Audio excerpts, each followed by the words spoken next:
వైఎస్ఆర్ ఆసరా సంబరాలు గుంటూరులో ఉత్సాహంగా సాగుతున్నాయి. ఇందులో భాగంగా పశ్చిమ నియోజకవర్గంలో గురువారం డోక్రా మహిళలకు ఆసరా చెక్కులను పంపిణీ చేశారు మంత్రి రజని. ఈ కార్యక్రమంలో పాల్గొనే వైఎస్ జగన్మోహన్ చిత్రపటానికి పాలాభిషేకం చేసి కృతజ్ఞతలు తెలిపారు.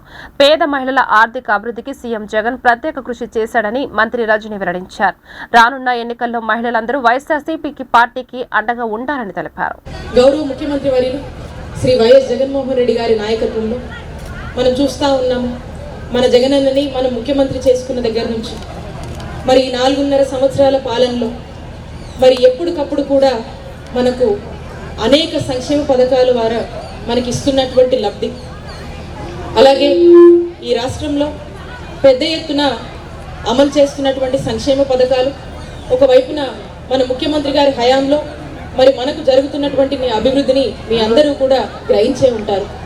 మరి అలాగే ఈరోజు ఈ వైఎస్ఆర్ ఆసరా గురించి మనం మాట్లాడుకుంటే గతంలో చంద్రబాబు నాయుడు గారి హయాంలో టీడీపీ హయాంలో మనం చూసుకున్నట్టయితే డ్వాక్రా అక్క చెల్లెమ్మలకు డ్వాక్రా రుణమాఫీ చేస్తానని ఏ విధంగా చంద్రబాబు నాయుడు గారు అక్క చెల్లెమ్మలందరినీ కూడా మోసం చేసినటువంటి విషయం మీ అందరికీ కూడా తెలిసిందే.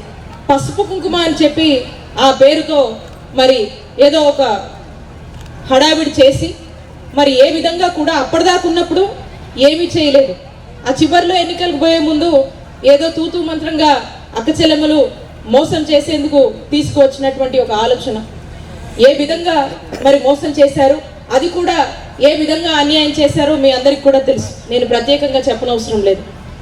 మరి అలాంటి పరిస్థితి నుంచి ఏదైతే 25,000 కోట్ల బకాయిల్ని డ్వాక్రా రుణమాఫీ చేయకుండా ఏ విధంగా చంద్రబాబు నాయుడు గారు మరి మనల్ని మోసం చేసి వదిలేసిపోయారో, మరి జగనన్న అక్క చెల్లెమ్మల పట్ల బాధ్యత తీసుకొని మరీ ముఖ్యంగా ఈ డ్వాక్రాలకు సంబంధించి రుణాలకు సంబంధించి మరి జగనన్న ముఖ్యమంత్రి అయిన దగ్గర నుంచి కూడా 4 విడతలుగా మనం చూసుకున్నట్టయితే మరి ఈ 4వ విడతతో రాష్ట్ర వ్యాప్తంగా 25,000 కోట్లని పూర్తి స్థాయిలో కూడా ఈరోజు రుణమాఫీ చేసి మరి అక్క చెల్లెమ్మల మొహాల్లో ఈరోజు చిరునవ్వు చూస్తున్నటువంటి నాయకుడు మన మనసున్న ముఖ్యమంత్రి మన జగనన్న అని చెప్పొచ్చు. మరి ఈరోజు ఒక ఆసరా గురించే మనం మాట్లాడుకున్నాము.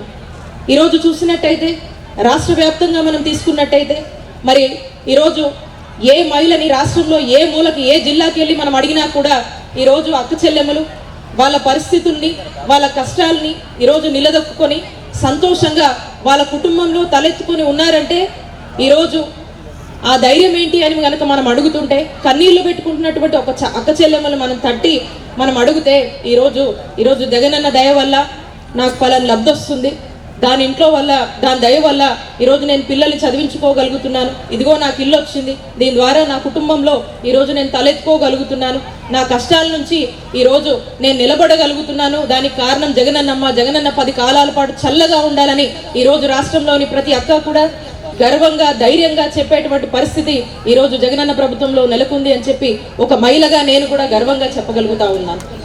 దానికి కారణం అన్న అనేక సంక్షేమ పథకాల వల్ల మనకిచ్చినటువంటి ధైర్యం, మన కష్టాల్లో ఈ పథకాల వల్ల మనకు ఒక బలం జగనన్న మనకు చేకూర్చి ఈరోజు మన ఇంట్లో తలెత్తుకొని నిలబడేటువంటి పరిస్థితి ఈరోజు మనకుంది.